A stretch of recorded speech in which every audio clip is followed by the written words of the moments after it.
بسم اللہ الرحمن الرحیم۔ السلام علیکم معزز ناظرین، انفامور۔ آج 13 برس بعد اسے دیکھا تھا اور دیکھ کر حیران رہ گیا تھا کہ اللہ تعالیٰ لگامیں کیسے کھینچ لیتا ہے، اور جب اللہ تعالیٰ کی گرفت میں آ جاتے ہیں تو دنیا کے عارضی سہارے ریت کی دیوار ثابت ہوتے ہیں۔ لاہور غازی آباد میں جب ہم لوگ کرائے پر رہتے تھے تو ہمارے پڑوس میں سبت الحسن چوہان صاحب رہتے تھے، جو انتہائی صاحب ثروت تھے۔ دولت کا اندازہ نہیں تھا۔ پاکستان میں بحریہ ٹاؤن اور ڈیفنس میں کئی بنگلوں، کوٹھیوں اور پلاٹس کے مالک تھے۔ پراپرٹی کے بزنس میں وابستہ تھے۔ چھوٹے بھائی کو آسٹریلیا میں گڈس اینڈ ٹرانسپورٹ کا کاروبار بنا کر دے رکھا تھا۔ اس کے باوجود وہ خود غازی آباد کے ایک چھوٹے سے گھر میں رہتے تھے۔ دنیا سے انتہائی خوش اخلاق سے پیش آتے تھے، مگر اپنی بیوی کو ہمیشہ گالم گلوچ اور مار پیٹ کرتے رہتے تھے۔ میں عمر میں ان سے بہت چھوٹا تھا، انہیں سمجھا نہیں سکتا تھا، اور ان کو سمجھانے کی کمی تھی بھی نہیں۔ سارے محلے دار، مرد، عورتیں، بزرگ، سب لوگ اس کی منت سماجھے کر چکے تھے کہ بیوی پر ظلم نہ کیا کرو، مگر وہ باز نہیں آتا تھا۔ میں سیدھا ان سے مخاطب ہو کر انہیں منع نہیں کر سکتا تھا۔ اس کی دو بڑی وجوہات تھیں۔ ایک تو میں عمر میں ان سے بہت چھوٹا تھا، اور دوسرا میرے اپنے والد صاحب نے میری والدہ صاحبہ کو مار پیٹ کر گھر سے نکال رکھا تھا۔ ہم لوگ لاہور کرائے پر رہتے تھے اور میرے پیچھے ایسا کوئی سہارا نہ تھا۔ اگر اس شخص کو سمجھانے پر یا مجھ سے دشمنی پر اتر آئے تو میں اس کے شر سے محفوظ رہ سکوں۔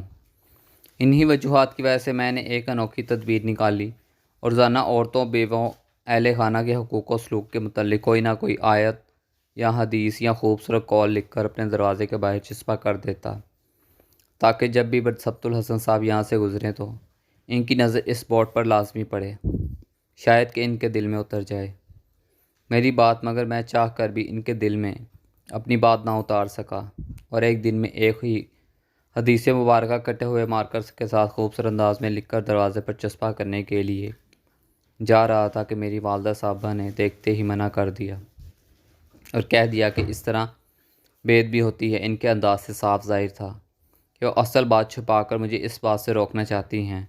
میں نے بنا حقیقت جانے والدہ صاحبہ کی بات مان لی اور اس کے بعد کبھی کچھ لکھ کر دروازے پر چسپاں نہیں کیا، مگر میرے اندر تجسس پیدا ہو گیا کہ میری والدہ صاحبہ نے مجھے ایسا کرنے سے منع کیوں کیا۔ والدہ صاحبہ سے یہ سوال کرنے کے لیے میں مناسب وقت کا انتظار کرنے لگا۔ ہم نے 1.5 ماہ بعد وہ علاقہ چھوڑ دیا اور آرے بازار لاہور کے قریب منتقل ہو گئے۔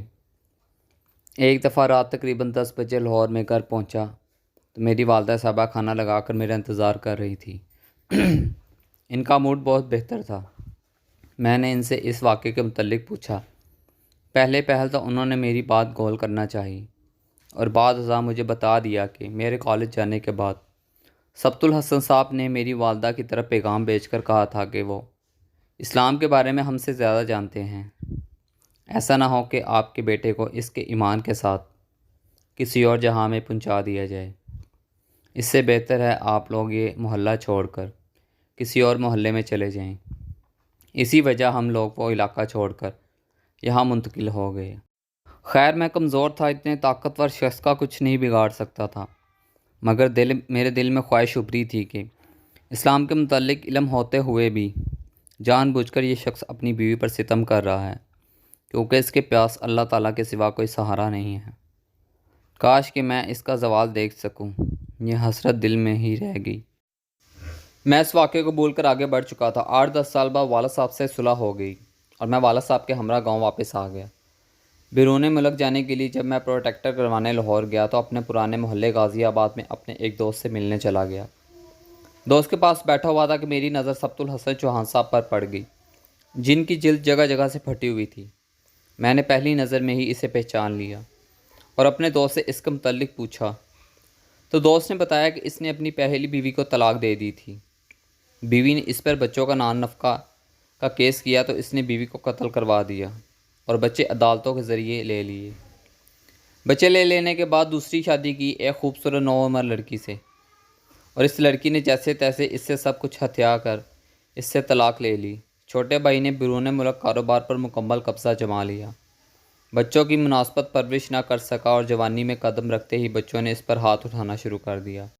حالات سے تنگ آ کر یہ شخص منشیات کا استعمال کرنے لگا اور پھر ایک بار اسے الیکٹرک شاک لگا جس کی وجہ سے بازو ٹوٹ گیا۔